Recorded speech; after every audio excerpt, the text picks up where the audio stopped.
Puis notre pays va prospérer et va à nouveau être respecté aux quatre coins du monde. Nous serons l'envie de toutes les nations et nous n'allons pas nous laisser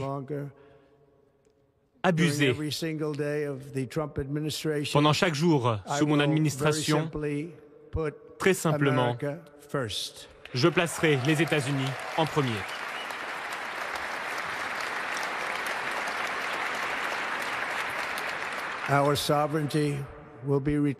Nous allons retrouver notre souveraineté. Nous allons restaurer notre sécurité. Les balances de la justice seront rééquilibrées. L'instrumentalisation du ministère de la Justice sera terminée.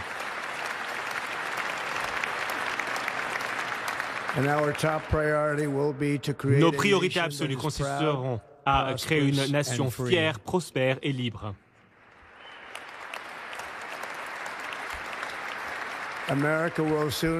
Bientôt, les États-Unis vont retrouver leur grandeur, les États-Unis seront plus sûrs et seront plus exceptionnels que jamais. Je redeviens président et j'ai confiance et je suis optimiste. Je pense que nous sommes au début d'une nouvelle ère de succès nationaux. Une vague de changement déferle sur le pays. Les États-Unis ont l'opportunité de saisir cette occasion comme jamais auparavant. Mais tout d'abord, nous devons être honnêtes quant aux défis auxquels nous sommes confrontés. Il y a beaucoup de défis, mais ces défis seront surmontés avec brio par cet élan dont est témoin le monde. Nous sommes réunis aujourd'hui et notre gouvernement est confronté à une crise de confiance. Pendant de nombreuses années, l'establishment radical et extrémiste a volé le pouvoir des citoyens. Et nous nous sommes retrouvés dans une situation catastrophique, mais aujourd'hui, le gouvernement ne peut même pas gérer une simple crise nationale. En parallèle, nous voyons énormément de catastrophes à l'étranger. Le gouvernement ne peut pas protéger nos citoyens honnêtes. Notre gouvernement protège les criminels. Beaucoup de criminels qui viennent d'institutions mentales ou de prisons, qui sont arrivés dans notre pays illégalement, venant des quatre coins du monde.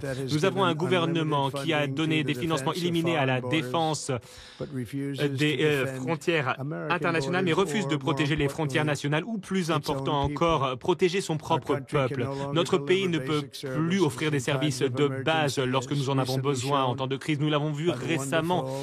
Nous avons vu le peuple de Caroline du Nord qui a été très maltraité. Et il y a d'autres États qui souffrent encore de tempêtes. Il y a quelques mois, et Los Angeles plus récemment, nous voyons des incendies qui continuent à causer des ravages. Depuis des semaines, sans même pouvoir se défendre. Ces incendies détruisent des communautés, des habitations, même ces incendies détruisent les habitations de personnes très riches, très fortunées. Certaines personnes sont ici et ces personnes sont aujourd'hui sans abri. C'est assez intéressant de voir ça. Cela ne peut plus se produire. Personne ne peut agir, mais cela va changer. Nous avons un système de santé publique qui est catastrophique et pourtant nous investissons énormément. Nous investissons plus que tous les autres pays et nous avons un système d'éducation qui enseigne à nos enfants d'avoir honte d'eux-mêmes très souvent et de même détester notre pays malgré l'amour que l'on essaye de leur apporter.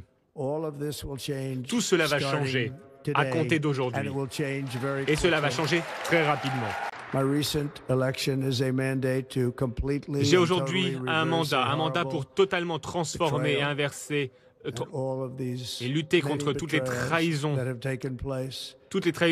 qui se sont produites. Et j'ai un mandat pour redonner la foi, la richesse et la démocratie et la liberté aux Américains.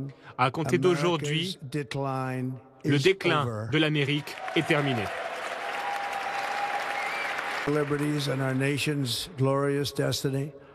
La liberté, la destinée glorieuse de notre pays va pouvoir perdurer. Nous allons restaurer l'intégrité, les compétences et la fidélité envers le gouvernement américain. Depuis 8 ans, ces 8 dernières années, j'ai été attaqué comme jamais.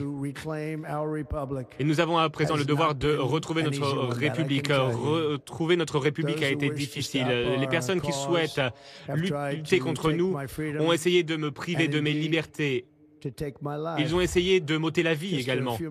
Il y a quelques mois à peine, dans un très beau champ de la Pennsylvanie, une balle m'a atteint à l'oreille.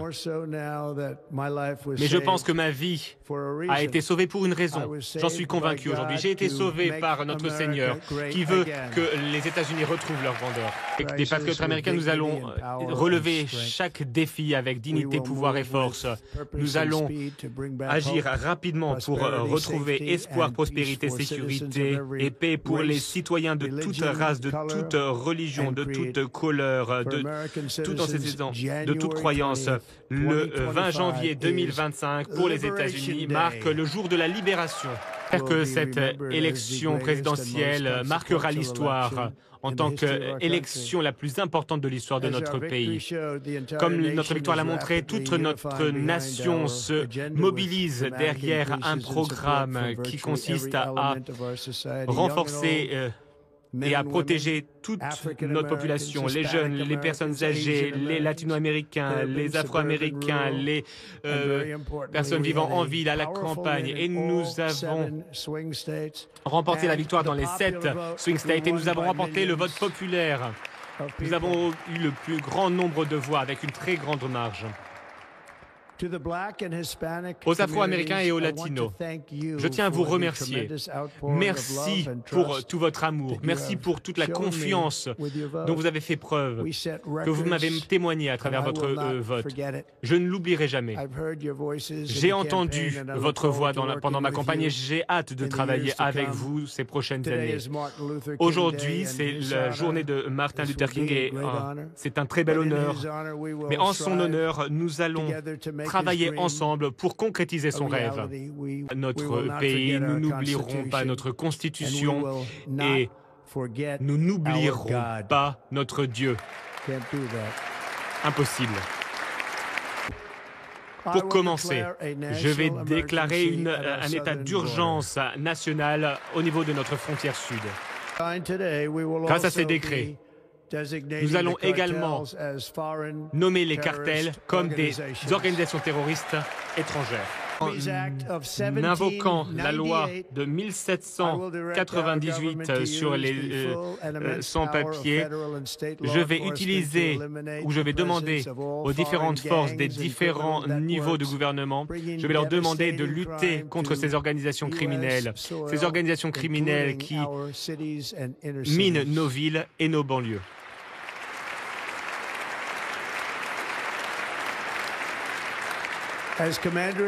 En tant que commandant en chef, ma plus grande responsabilité est de défendre notre pays contre les menaces et les invasions. Et c'est exactement ce que j'ai l'intention de faire. Et nous allons le faire à un niveau jamais vu auparavant. Ensuite, je vais demander à tous les membres de mon administration d'utiliser les pouvoirs à leur disposition pour lutter contre cette inflation record et pour faire baisser les prix.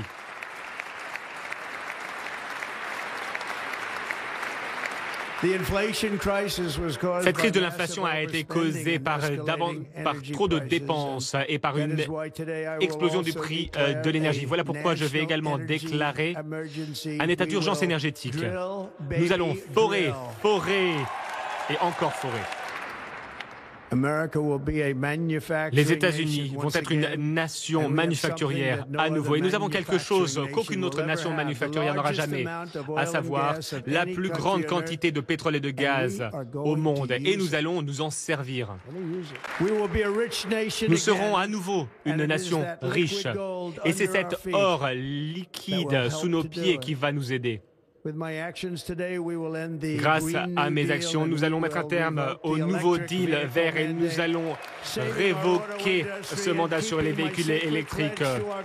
Pour tenir ma promesse, en d'autres termes, vous allez pouvoir acheter la voiture que vous voulez. Nous allons développer l'industrie automobile à un rythme jamais vu auparavant.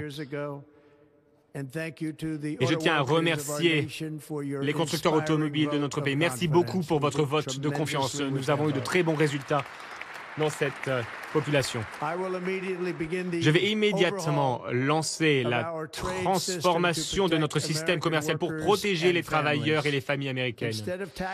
À la place de droits de douane et des taxes pour enrichir nos propres citoyens, des taxes contre les pays étrangers.